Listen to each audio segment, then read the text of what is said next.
আসসালামু আলাইকুম, সবাই কেমন আছেন? আজকে আমি খুব মজার একটা নাস্তা রেসিপি নিয়ে আসলাম। এখানে সিম আর দেখুন চিংড়ি মাছগুলো খুব ভালোভাবে বেছে নিয়েছি। তো প্রথমে আমি সিমগুলো দেখুন, এটা আপনারা হয়তো দেখেই বুঝতে পারবেন, চাকু দিয়ে ব্যাস এমন আস্তে করে এক পাশটা চিড়ে নিতে হবে। দেখুন এমন আস্তে করে ভিতর থেকে দানাগুলো বের করে নিতে হবে।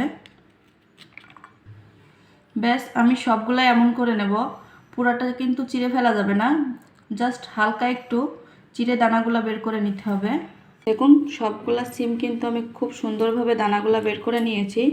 এই দানাগুলো আমি ফেলবো না, এই দানাগুলো দিয়ে আমি সিমের ভিতরে পুর তৈরি করব।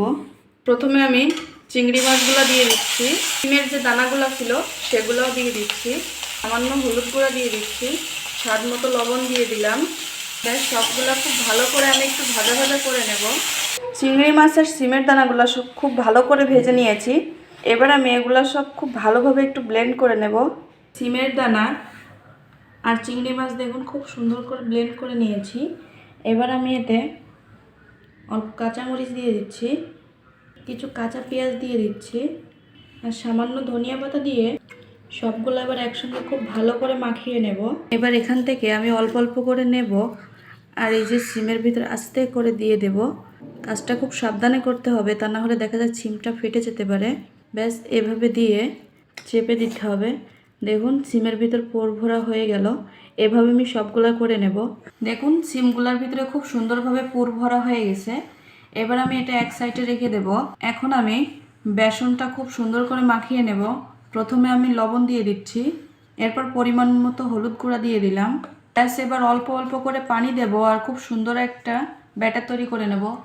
তেল গরম হয়ে গেছে, এবার যে বেসনের ব্যাটারটা তৈরি করেছিলাম সিমটা দিয়ে ব্যাস এভাবে আমি তেলে ছেড়ে দেব।